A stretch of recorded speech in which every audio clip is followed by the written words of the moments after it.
Link canal کے اوپر میرے اپنے ڈاؤٹس ہیں. بیاس لنک کینال میں نے اس کی ساری ٹوپوگرافی کو اسٹڈی کیا. وہ لداخ میں بہت نیرو اس کی ہے اسپیس جہاں سے دریائے سندھ گزرتا ہے, اور اس میں بہت اونچے اونچے پہاڑ ہیں.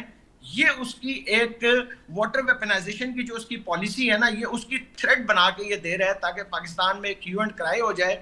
اور مقصد صرف اس کا کیا ہے جناب کہ ان کو ہم تھوڑا سا ڈی اسٹیبلائز کریں. کیوں؟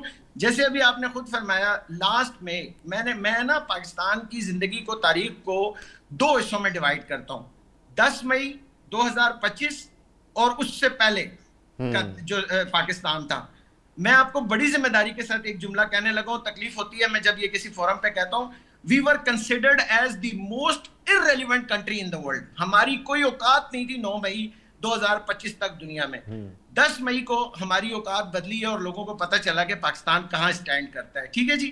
اس کے بعد ہمارے اوپر ایک اور اللہ تعالیٰ کی طرف سے کرم ہوا, کیونکہ یہ وہ لیلۃ القدر میں ملنے والے اس ملک کو اللہ نے ہی ہر جگہ بچایا. وہ اقبال نے خطبہ کہا تھا نا اپنا 1930 میں کہ اسلام پر جب بھی کبھی برا وقت آیا, اسلام نے مسلمانوں کی مدد کی, یہ کچھ نہ کر سکے. آج اللہ تعالیٰ نے پھر پاکستان کو ایک موقع دیا کہ آپ نے جا کے انٹرنیشنل میڈیشن میں آپ کو لوگوں نے ریکگنائز کیا, آپ کا نام لوگ لینا شروع ہو گئے. اس کا میڈیشن کا کیا ہوتا ہے انجام, وہ ایک الگ کہانی ہے. تو ہوا یہ کہ اس فیز کے اندر آ کر ہندوستان کو یہ بات پتہ چل گئی کہ بھائی میں لڑ تو نہیں سکتا ان کے ساتھ, میرا اتنا جان جسا نہیں ہے کہ میں ان کے ساتھ لڑ سکوں. تو اس نے یہ واٹر ویپنائزیشن والا طریقہ کار اختیار کیا. یہ اس کا طریقہ کار تھا. اور اس میں جو سب سے بڑا ڈیلیما ہمارے ساتھ اس کا, اور اس بات کو یہ ہمارے لوگ ابھی تک نہیں سمجھ پا رہے کہ اس کا جو سب سے بڑا اس کو ابینس میں کرنے کا بنیادی مقصد کیا تھا, کہ وہ جو ڈیٹا شیئرنگ ہوتی ہے اس میں سب سے مین کلاز ہی یہی ہے نا جی, کہ دونوں انڈس واٹر کمشنر ملتے ہیں, وہ ڈیٹا شیئر کرتے ہیں, ہمیں پتہ چلتا ہے پانی کی سپلائی کیا ہے. ہم اچھا اب ایک چیز اور مزے کی بات, ابھی آپ نے جماعت علی شاہ کا نام لیا, یہ ایک پروگرام میں بھاگ گیا تھا میرے سے, اس کی اتنی جان جاتی ہے. اس نے جو پاکستان کو چونا لگایا اور جو پاکستان کا حشر اس آدمی نے کیا ہے, اور ابھی بھی وہ گورنمنٹ کی گود میں بیٹھا ہوتا ہے, اور اسی کا یہ ایک جو ہے نا آگے ایکسٹینشن ابھی بیٹھا ہوا ہے انڈس واٹر کمشنر بن کے. ان لوگوں نے, ان کو ڈیٹا ملتا رہا نا, ان کو پتہ چلتا رہا کہ فلکچویشن آ رہی ہے. انہوں نے کیا کیا اپنے گھر میں, آپ غضب خدا کا یار آپ سنیں. میں تو کہتا ہوں, میں یہ جب پانی کا نام آتا ہے, میں پاکستان کا وائس سوشل سائنٹسٹ ہوں جس کی کالا باغ ڈیم کے اوپر پی ایچ ڈی ہے. میرا تو دل خون کے آنسو رونا شروع ہو جاتا ہے کہ تمہیں ڈیٹا جس وقت مل رہا تھا اس وقت تم نے کون سے آم چوپ لیے اور کیا دیا اس ملک کو. اس ملک کے اندر national council of research on water resources ہے, آپ بلائیں نا چینل پہ, کیا کیا ان بدبختوں نے.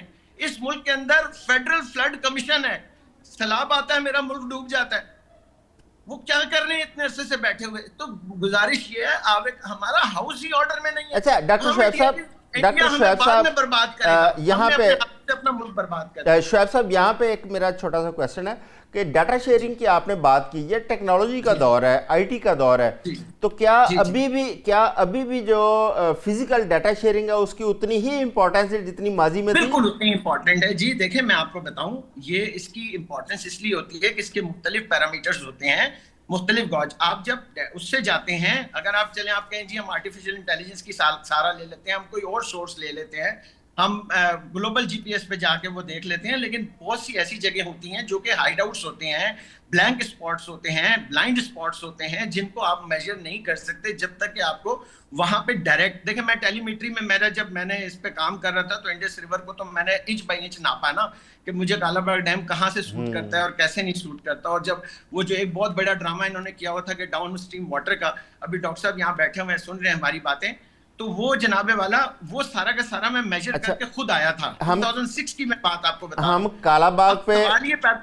باغ پہ میرا خیال ہے کہ ایک پورا شو ہم اس میں کیا جا سکتا ہے, اور میں کوشش کروں گا اس پہ ہم پورا شو بھی کریں. ڈاکٹر افتخار صاحب, یہ واٹر ریزروائرز کی بات ہو رہی ہے, کالا باغ ڈیم کی بات ہو رہی ہے. پاکستان کا سب سے بڑا المیہ یہ رہا کہ ہم نے کوئی ایسا ڈیم, جو منگلا اور تربیلا کے بعد ہم نے کوئی بڑا ڈیم بنایا نہیں ہے, اور وہ بھی ہمارے جو ڈیم ہے تقریباً 40% کہا جا رہا ہے ان کے اندر اس وقت سلٹ جمع ہو چکی ہے, کیپیسٹی ان کی کم ہو رہی ہے. اب اگر انڈیا کی جانب سے بھی پانی روک لیا جاتا ہے اور ہمارے ریزروائرز بھی شارٹ ہو جاتے ہیں, اس کے بعد ہمارے پاس سلوشن کیا ہے آپ کی نظر میں؟